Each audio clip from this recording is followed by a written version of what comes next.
deformation of matter.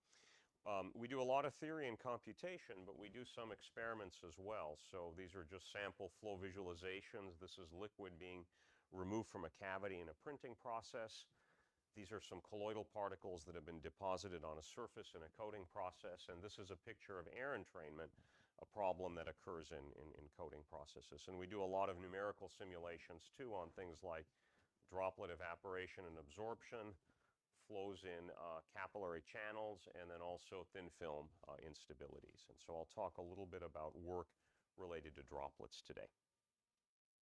So the motivation for the work is the observation that all real surfaces are heterogeneous. I think you've all seen water droplets on a window on a wet day. Sometimes the droplets just stay in one place. Other times the droplet slides. And the reason that the droplets stay in one place is because of surface roughness. So surfaces are all heterogeneous. No surface is ever perfectly smooth. No surface is ever perfectly chemically pure. There's always some kind of a defect on there, and those defects are responsible for pinning the droplets. So surface heterogeneity can cause contact line pinning, and so I'll talk about three problems today that are motivated by that observation as well as some experimental observations in the literature. And I'll talk about some work that sheds light on the physical mechanisms that underlie some of the things that are seen. I'll tell you about three problems, certainly the first two, and then the third one if time permits. One involves depinning of droplets induced by a shear flow. Another involves depinning induced by gravity, and then a third involves depinning induced by evaporation. So all of these are mechanisms that can cause a droplet from being stationary to a state of motion. So the first problem involves shear-induced depinning of thin droplets on rough substrates. This is work by a former PhD student, Ninad Mathare, who's now working at 3M and was supported by the National Science Foundation.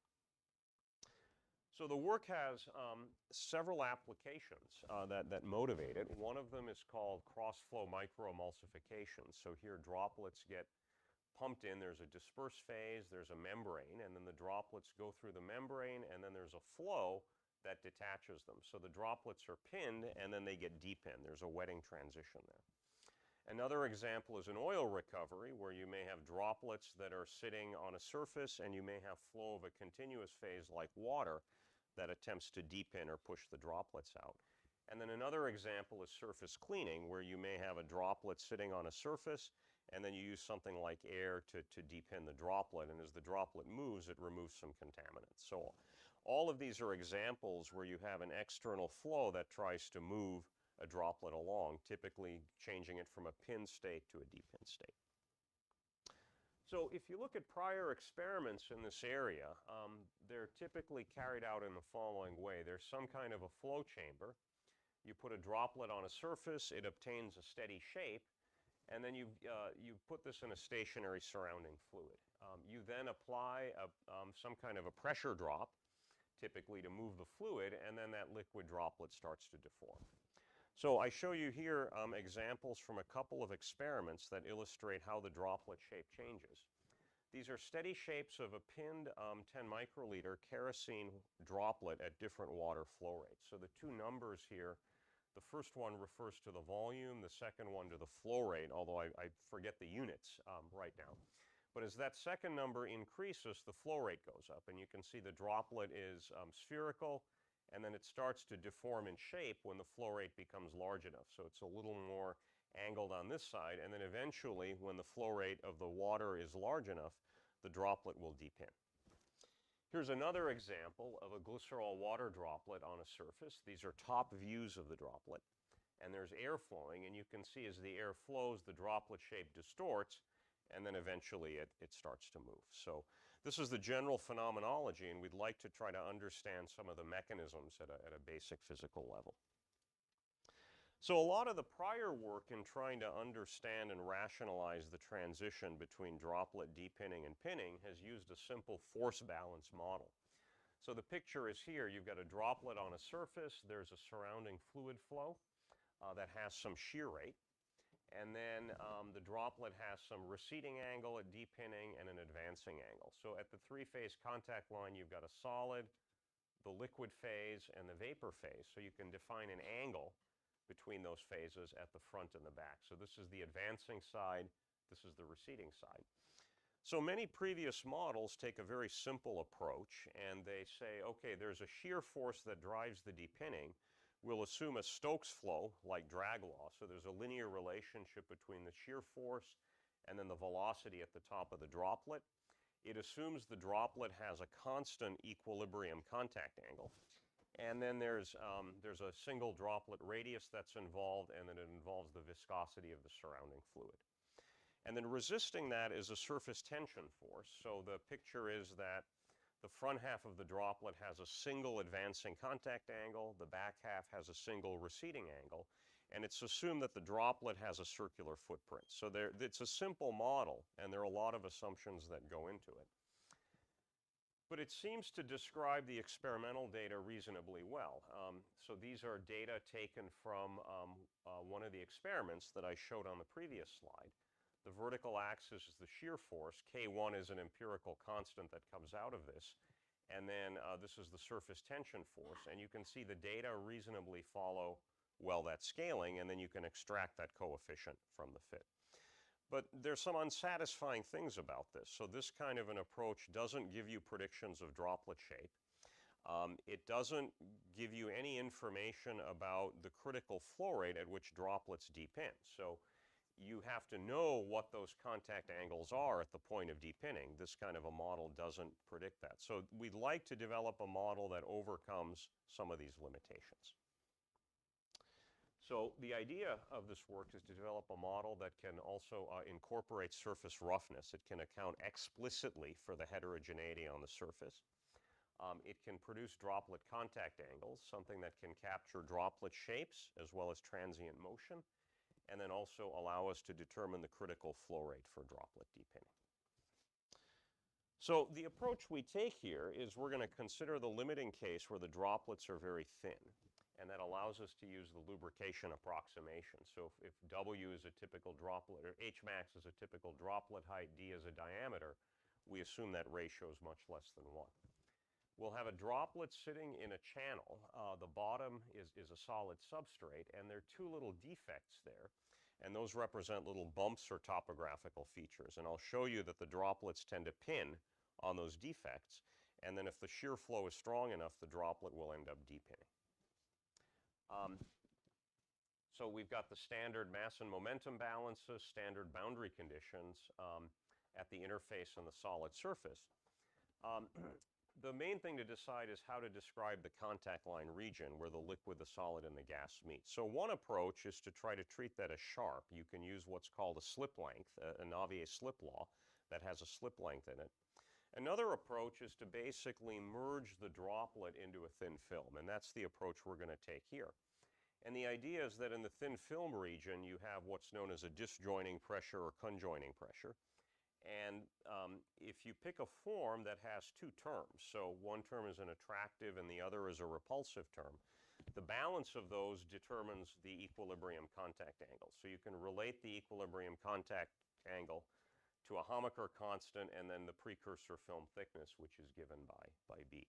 So the origin of these sorts of forces comes from the idea that when you make a liquid film thin enough, intermolecular forces start to become important, things like van der Waals forces or electrostatic forces. And essentially those are responsible for determining the value of the equilibrium contact angle. And so we're going to take that approach here. And the way this would work is you would run a simulation on a perfectly flat surface in the absence of flow, and then you would tune the value of the Hamaker constant to set the value of the contact angle. Typically, these exponents are chosen for computational convenience because if the potentials are too steep, then it becomes an expensive simulation to run. And then the precursor film thickness in the same way, you don't want something too small because it makes the simulation too stiff. You'd have a very thin precursor film and a large droplet.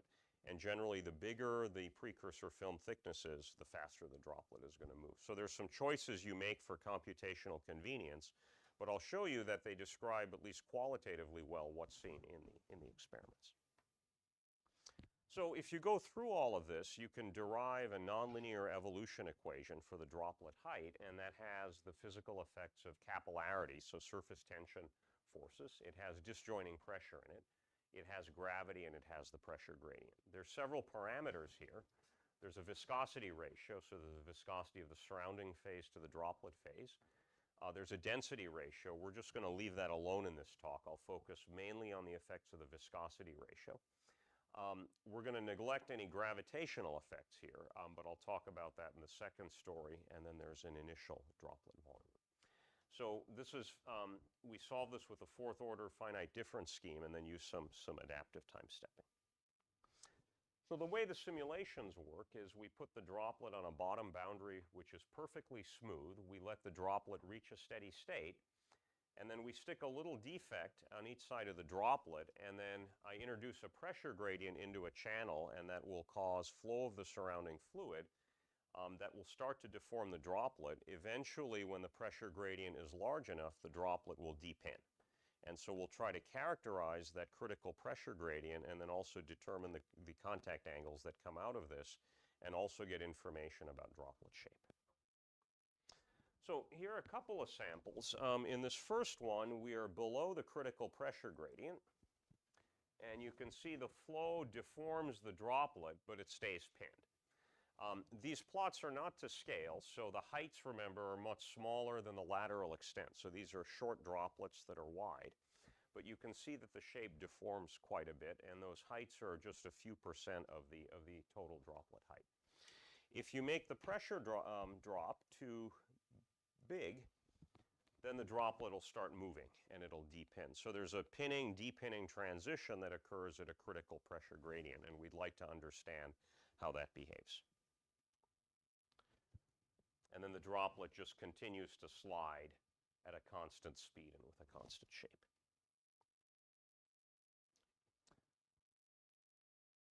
So you can do a number of these simulations. You can determine the droplet shape as a function of the applied pressure drop. And if you do that and you extract this advancing contact angle as a function of the applied pressure drop, you find that it increases the stronger the flow becomes, and then you get to a critical value and the droplet depins.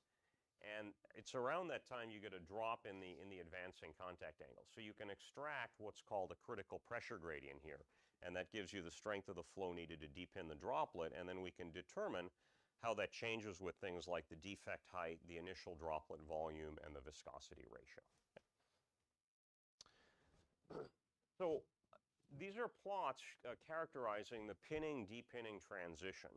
And this is just to show you, you can rationalize what's seen by this simple balance between the shear force and the surface tension force. So the shear force you could get by taking the shear stress, integrating that over the droplet shape. And then if you extract the advancing and the receding contact angle. So here I have a simple two-dimensional drop. It's more like a liquid ridge. And so they're well-defined contact angles. And if you plot those two, you get very good agreement. So this is the surface tension force, this is the shear force. The symbols are the simulation data, and so they generally agree pretty well with that scaling. One thing the simulations tell you that you don't get from that simple scaling relationship is that the droplet tends to pin on the defect slope at the point where the slope is most negative. And that's because that's where the surface tension forces are maximized. You can also understood the pinning-depinning transition as a balance between capillary pressure gradients and disjoining pressure gradients. So in the center of the drop, the capillary pressure is the largest. Over here, because the film is flat, the capillary pressure is smaller. So there's a pressure gradient that tends to cause the droplet to spread from the curved region to the flat region. But in this thin region, the disjoining pressure tends to be large, whereas in the center part of the drop, the disjoining pressure is small. So the disjoining pressure wants to keep the droplet contracted, and that balance sets the equilibrium contact angle. And so the force balance can be rationalized in that way as well. So we can extract this critical pressure gradient as a function of the viscosity ratio. So Ninad ran many simulations, and we found that as you increase the viscosity of that surrounding fluid, that critical pressure gradient actually shows a minimum and then starts to increase. And what he found is that if you extract the shear force on the droplet, it actually shows a maximum at the point where there's a minimum. So what's happening here is that as you increase the viscosity of the surrounding phase, you're increasing the shear flow on the droplet. Eventually, as you make that surrounding liquid viscous enough, you have to apply a very high pressure drop in order to get the thing to flow through the channel. And so that accounts for the increase which is shown here. We can also get insight about how the droplet volume affects things. So these are experimental data from Fan and coworkers. On one axis is the air velocity, the other axis is the droplet volume. So they did a series of experiments where they had a glycerol water droplet and then they tried to depin it with an airflow. And they found that as they increased the droplet volume, the air velocity went down. So you didn't have to have as high an air velocity to dislodge the droplet. And then you can also see as the viscosity of the droplet goes up, the air velocity goes up. So the more viscous droplets are harder to dislodge. So we did a number of simulations where we extracted the critical pressure gradient as a function of the initial volume, and you see a trend that's qualitatively similar to the experiment. So the bigger the droplet volume, the smaller the critical pressure gradient, and then the more viscous the droplet, the higher the critical pressure gradient. So this is qualitatively consistent with the experiments. It's difficult to make a quantitative comparison because in the experiments the contact angles are much bigger than what we have in our model. But you can understand the trends in the simulation. So if you go back and you balance the shear force and the surface tension force, you can do a simple scaling relationship and you find that that critical pressure gradient goes like 1 over the square root of the droplet volume. And if you plot the simulation data here, it has a slope of minus 0.5. That's in agreement with that simple scaling relationship. So a lot of what's seen can indeed be understood through that simple force balance relationship, but the lubrication model gives you a lot of information about the droplet shapes and enables you to determine how the contact angles change as you change the applied pressure drop. The other thing that the model gives you insight into is how that interface shape changes. So one thing that's not predicted by those simple force balance model is something called the formation of residual droplets. So this is a plot showing the critical pressure gradient. This axis shows the defect height relative to the initial droplet height. And generally, as that pressure gradient, as you increase the height of the defect, the pressure gradient goes up. But what we find is that at a critical droplet height, we see the formation of things called residual droplets.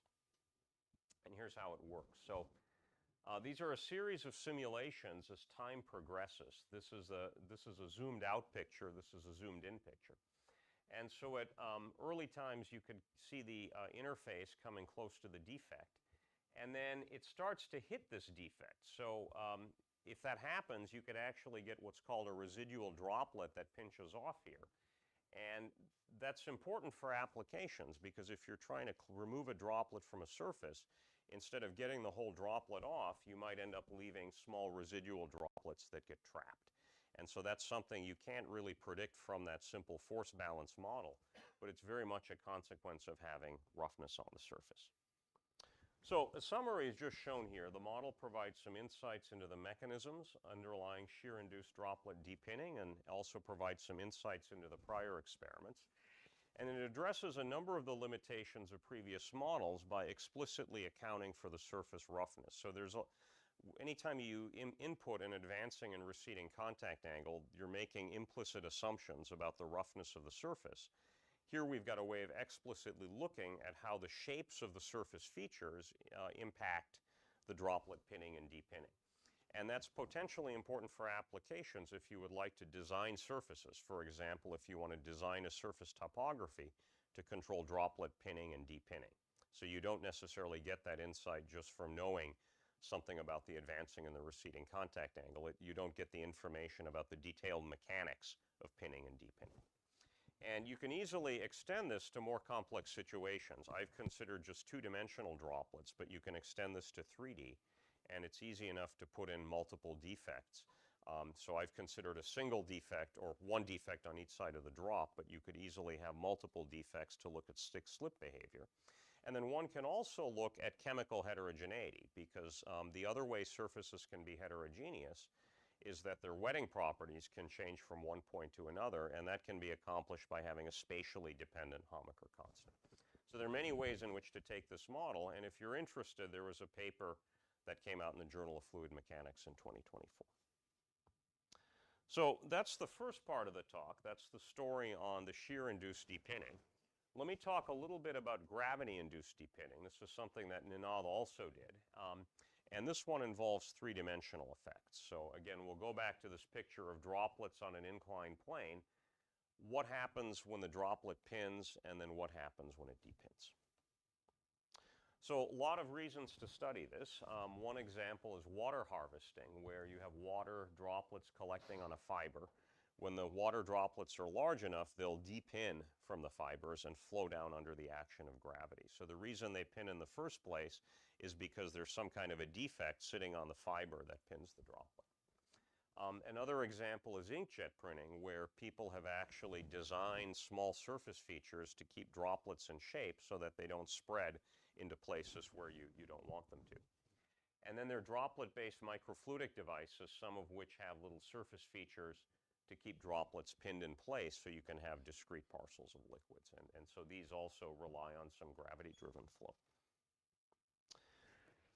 So a number of people have looked at this aspects of the problem in the past, but what they haven't looked at are the explicit mechanics of the pinning and depinning near surface defects, in particular topographical features. So phenomenologically, what's seen is that a droplet depins and slides above a critical angle, inclination angle alpha c. So if you have a droplet on a substrate and you incline it, there's going to be some critical angle at which the thing slides. And you can easily do an experiment putting a water droplet on a glass slide or other solid surface, and then as you tilt the surface, eventually it's going to move. People have tried to rationalize this just by balancing gravitational forces and surface tension forces. So if they look at the droplet from above, this simple formula assumes the droplet has a circular footprint, that there's a constant receding angle in the back, a constant advancing angle in the front, and then they make a force balance model, and then they attempt to extract this constant K. So there's a bond number that measures the ratio of gravity to surface tension, but these angles you would need to know from the experiment. We'd like to get a model, again, that can predict those angles and also tell us about droplet shape and then the effects of roughness. So if you look at the experiments, these are some experiments done a number of years ago of droplets sliding on a microstructured surface. They observed that the critical inclination angle increases with the fraction of area that's occupied by the microstructure. So they had surfaces with these microstructured pillars, and basically the more pillars you have, the higher the angle is needed to depin them. Some years ago, we took a look at a two-dimensional model. So we had a thin droplet sliding on a substrate, and there was a defect up ahead. And what we found is that the critical inclination angle tends to increase as that droplet becomes taller. You can also do a little defect, a depression in here. So as the defect becomes taller or deeper, the angle goes up. It also decreases as that defect becomes wider. That's in the direction along the substrate, the x direction. And the contact line, as in the previous problem, pins at the point of maximum negative slope. But the open question is, what happens if you go to 3D? This is a two-dimensional picture. But what happens now if you've got a defect in 3 dimension? Because everything in reality is going to be 3 dimensions. And so I'd like to know something about how the width of this defect affects the critical inclination angle. So we're going to start with a droplet which is up ahead of the defect, and then we will calculate the shape of the droplet and see how it's affected by the height of the defect and then also the width of the defect. So you can change the inclination angle. So we want to know, how do the results for 2D, do they hold in 3 dimensions? And then how does the lateral width of this defect influence the droplet dynamics? Again, all of this is information you can't get from the simple force balance model. And that model also doesn't give you insight into how to design the defect to control the droplet pinning or depinning. So the ingredients are very similar to what I had before. It's just we're now in 3 dimensions. We're going to put the droplet ahead of the defect. And the defect will have the shape of either a bump or a dent. And we describe these with Gaussian functions because those are really simple to implement and to describe mathematically. So the defect shape is given by this function eta. You've got standard mass and momentum balances and standard boundary conditions, and we'll focus here on the case of thin droplets. So the evolution equation now is more complex because it's in 3 dimensions. So you have those gradient operators.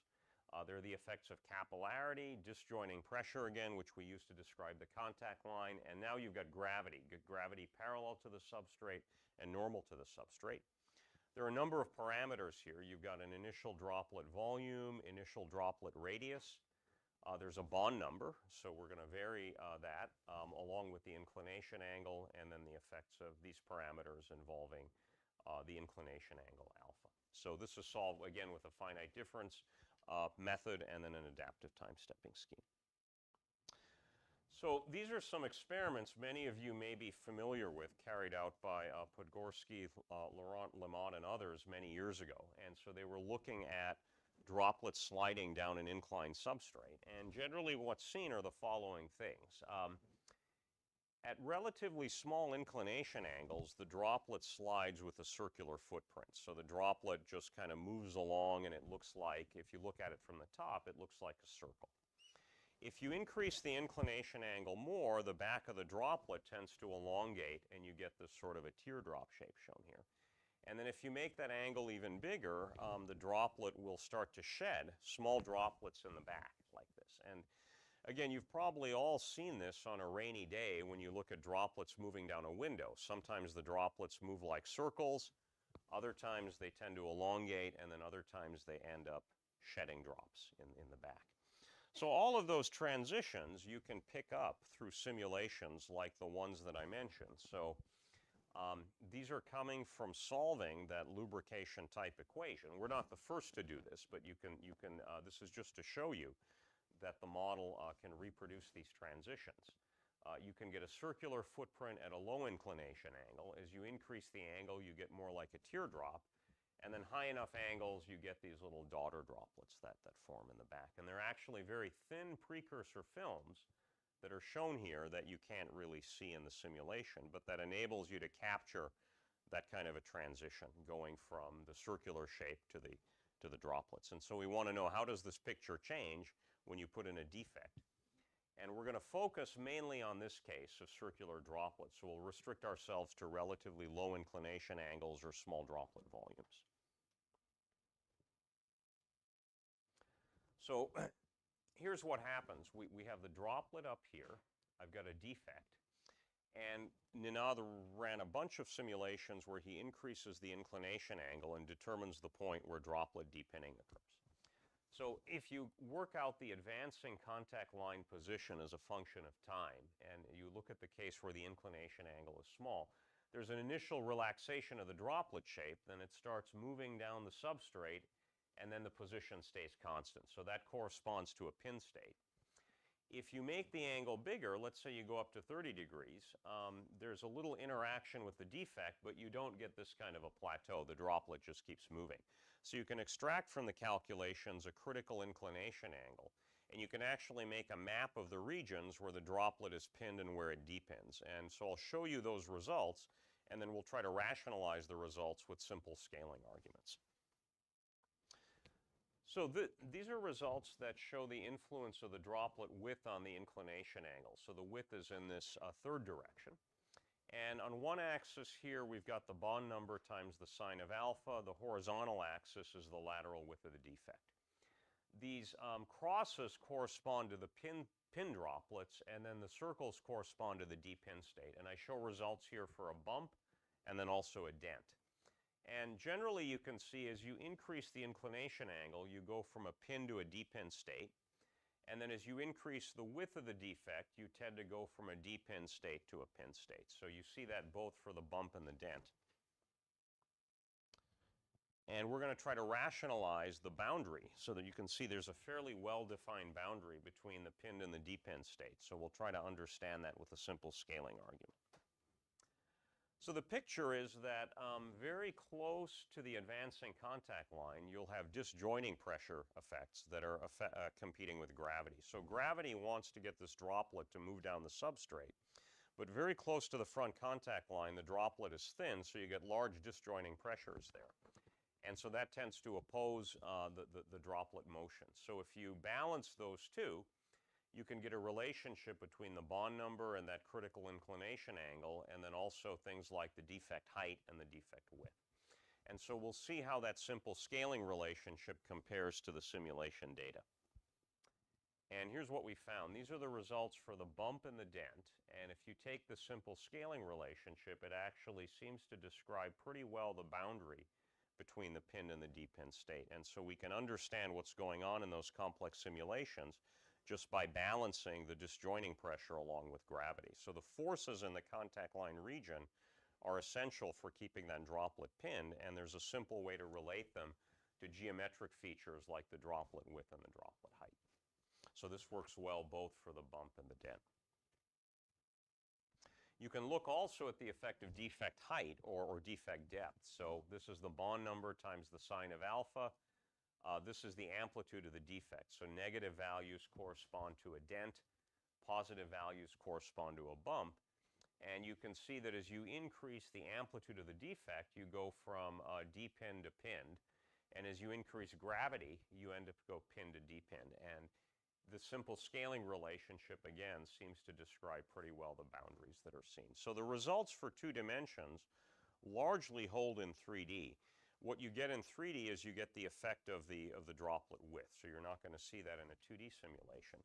And then the droplet tends to pin at the point of maximum negative slope only at the axis of symmetry in the problem. So it doesn't hold away from the axis of symmetry.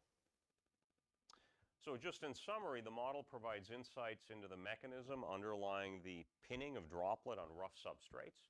And then we get some simple scaling relationships that account for the influence of defect geometry on the critical inclination angle. So simple models like the force balance model don't really tell you that, but this kind of an approach can give you information about how the detailed shape of the defect affects droplet pinning and depinning.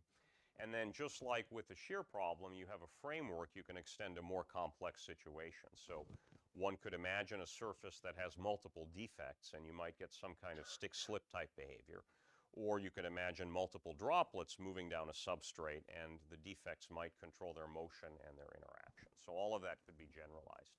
And if you'd like to know more about the work, there was a paper that came out in Soft Matter in 2024. So I'm just going to I'll present a little bit about the last part of this work. I maybe won't go into as much depth as the first 2 problems, but maybe in about 5 to 10 minutes tell you the basic ideas.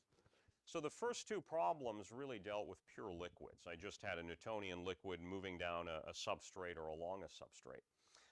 There was no phase change that was occurring, but there are many problems where you may have droplets evaporating. And so I'll tell you a little bit about that and how they interact with surfaces that have small cavities in them. So a lot of applications to droplet evaporation, as you probably know. One example is inkjet printing, where you've got droplets on a substrate and then the solvent is evaporating and it leaves the ink particles to make a pattern. Analysis of blood is another great example. As the water evaporates, you tend to get all the solids that are deposited. Spray coating is very important industrially. So if you're spraying paint onto a surface and the solvent evaporates, it leaves the paint particles there. Microfabrication is another example, and then this is also relevant to bioassays. We got interested in this problem because of work that was done by my colleagues, Lorraine Francis and Dan Frisbee. They're very interested in making these printed electronic devices. So they make substrates and then they put little cavities on them and then they deposit these liquid films. And what they found is that if they make some micrographs, there's a very thin region here. So P3HT is a semiconducting polymer. NOA3 is the material the substrate is made of. And then there's a little thin region where this conducting material comes very close to the substrate. So that's called a pinch point when you're making electronic devices. And if that goes to 0, you can actually end up getting a short circuit, and so these devices can actually fail. And so one would like to know, if you have a liquid which is on here and it's evaporating or drying, where are the regions where the film thickness becomes very small, because those are the places where you can end up having a defect. Other experimental work that motivated the modeling I'll tell you about comes from some work by Wong and coworkers. So they have a PDMS substrate and then some polystyrene spheres in water. As the water evaporates, they find a particular thickness profile which is similar to the coffee ring effect. So these gray values are basically proportional to the amount of particles. And you can see that the concentration tends to be highest at the edges. So as the droplet evaporates, the particles seem to collect at the ends. But if they do the experiment in a small cavity, you tend to get a more uniform deposition. And so we'd like to understand, how does the substrate shape affect where the particles go? Because ideally you'd like something uniform. You don't want this, but you also don't want those pinch points where the particle concentration is at a minimum. So the model is going to be similar to what we had before. We'll focus on the thin droplets, but now there are more things going on. So there'll be colloidal particles that are present. There's a convection diffusion equation for the colloidal particles. And then the viscosity can depend on concentration and diffusivity. So as the solvent starts to evaporate, the particles can concentrate. The concentration can vary with space. And then the viscosity can go up as well, so that can slow down the droplet dynamics. So the real problems are much more complex than what we have in some of the simple pure solvent systems, because you've got particle concentration coupling with mass and momentum conservation, and then you've got these changes in the viscosity. So we consider simple trough geometries that are shown here. So I've got the droplet in a shape like this, and we'll change things like the cavity width and the cavity depth. We treat the colloids as being simple hard spheres, so the viscosity, if you plot it, it diverges at a critical volume fraction, which is 0.64 for randomly packed hard spheres. And then evaporation is treated in a really simple way using a so-called one-sided model. So we neglect the dynamics of the vapor when it's going on, and we just focus on how quickly the liquid evaporates into the vapor phase. So there's a temperature difference between the substrate and the liquid that sets the evaporation rate. So now, instead of having a single evolution equation for the height, you have two evolution equations. One for the height of the liquid, the other for the vertically average concentration of particles. So we're going to assume the particles diffuse quickly enough in the vertical direction, we can describe them by their average value. And the number of parameters here involving the evaporation rate, there's a Peclet number for particles, and you can see all the dimensional parameters that go into it. So let me just show you just a few results. So these are results showing the impact of the evaporation rate. We start the droplet up here. As the droplet evaporates, in one case, the contact line seems to pin at the droplet side. So you can see the droplet is initially convex, then it starts to become concave. But if you evaporate too quickly, then the contact line starts to slip down the surface. So evaporation rate controls whether the droplet pins or depins. You get a similar phenomenon, with the aspect ratio. So if you go to cavities that are relatively deep, relatively shallow, the contact line simply slips down the surface. And then the deeper cavities, the droplet contact line tends to pin. So what we found in all of these cases that they have in common, you can characterize the contact line pinning by plotting the position of the contact line versus time. So some cases the droplet contact line pins, other cases it depins. And when it ends up pinning, it turns out that there's a maximum in the pressure that occurs here. So here we've extracted the pressure along the contact line. This pressure actually, high pressure, it drives a flow from the contact line to the edge, and that actually leads to the, that leads to the slippage of the droplet. So when it pins, you end up getting a pressure profile like this. When you get the depinning, this maximum in the pressure, it drives liquid away from the contact line and causes it to depin. So that's a consequence of the presence of these capillary pressure gradients and the disjoining pressure gradients. So they're transitions. As you change the cavity shape or you change the evaporation rate, you can go from a pin to a depin state. And that has an impact on where the particles go. So for example, in the shallow cavities, you tend to get these pinch points. Those are the points where the particle is minimum. The deeper cavities, you tend to get a coffee ring effect. So in applications, you generally don't want this, but you don't want pinch points either. So there's kind of a trade-off between the coffee ring effect and the pinch points. So let me just, in the interest of time, skip to this. So you can see for the low evaporation rates, you get the coffee ring. The higher evaporation rates, if you plot what's called the particle number density, the distribution is much more uniform. But you get these pinch points where the particle concentration has a local minimum, and those can lead to defects in devices.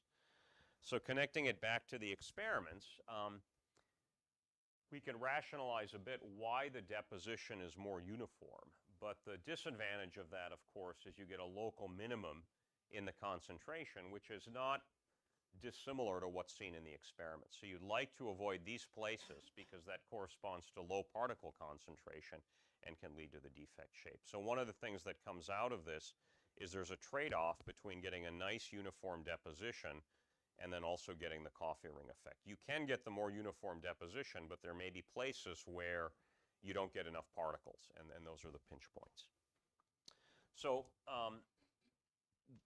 the work gives some insight into how the cavity shape and the evaporation rate affect both the shape of pure solvent droplets, but that also has an impact on where the particles go, whether you get a coffee ring or whether you get the pinch points. And a paper on this came out last year in Physical Review Fluids. So if you'd like to know more about that, you can take a look. So that brings me to the end. I've told you 3 stories, one on shear-induced depinning of drops, another on gravity-induced depinning, and on evaporation-induced depinning. And if you take nothing else away from the talk, I hope what you do come away with maybe appreciating a bit more is the idea anytime you see a drop on a surface, the surface is never pristine. It always has defects.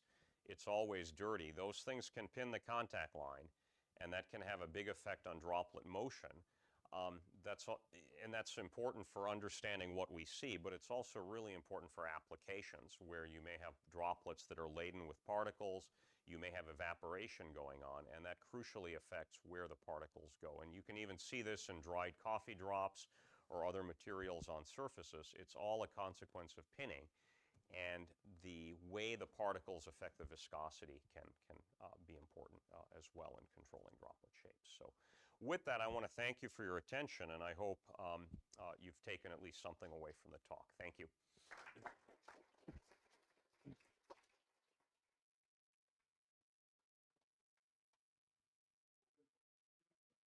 Oh, yeah. Sure, yeah, of course, yeah. Open for questions now. Yes, Guillaume? Thank you for the talk. I have a question about how predictive this can be. Yeah. So if I give you a solid and a fluid, all of your the results for depinning depends on the value of A, M, and N. Yeah. And That's so right. you tune That's them right. to get the contact angle. Yeah, that's right. Yeah. But for sure you have several values of M, N, and N that gives the same contact angle. Yeah. The various depinning. So how do you deal with it? Yeah. So you would want to start with an initially flat horizontal surface, put a droplet on there, measure the equilibrium contact angle, and then you're right. There could be multiple choices of the A and the exponents that predict things, predict the same equilibrium contact angle. There's also the thickness of the precursor film. So one way to get a handle on how close you are to the experimental measurements is you could measure the droplet spreading speed as a function of time. And then that precursor film height is going to control how quickly the droplet spreads. We actually made comparisons for the 3D droplets that are going down the surface, and others have done this as well. None of those simulations actually predict quantitatively that droplet speed. You have to get down to such a thin precursor film thickness that it becomes difficult to resolve. So I think getting exact quantitative predictions is challenging, but I think qualitatively you can predict a lot of the things that are going on. You get the right scaling law, yeah. And actually, you know, when I interact with a lot of companies, and they tell me many times, in a way, that's more important for them because they have many parameters to vary. They need to know which direction in which to change them. Thanks for the talk. Yeah. I have a question on the geometry of defects. Yeah. So the defects you've shown have a well-defined width, height, and slope. Yeah. But typically a rough surface is a self-affine object where it's difficult to define these things. Yeah. So how do you deal with this? Yeah, so that's one direction we would like to go in the future. So you could imagine if you have a method like profilometry, surface profilometry, you can get some idea of what the surface structure looks like. You could then figure out how to develop a function. Let's say you have an asymmetric defect.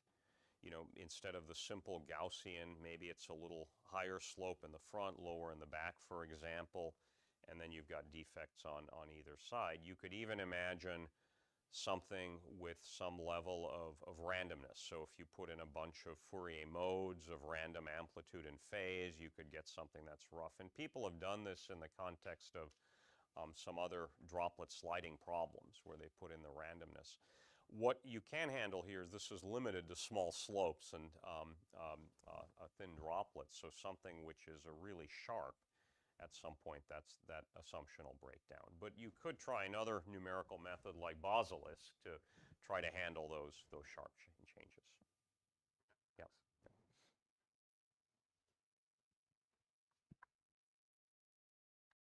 I'll ask a question. Yeah, sure.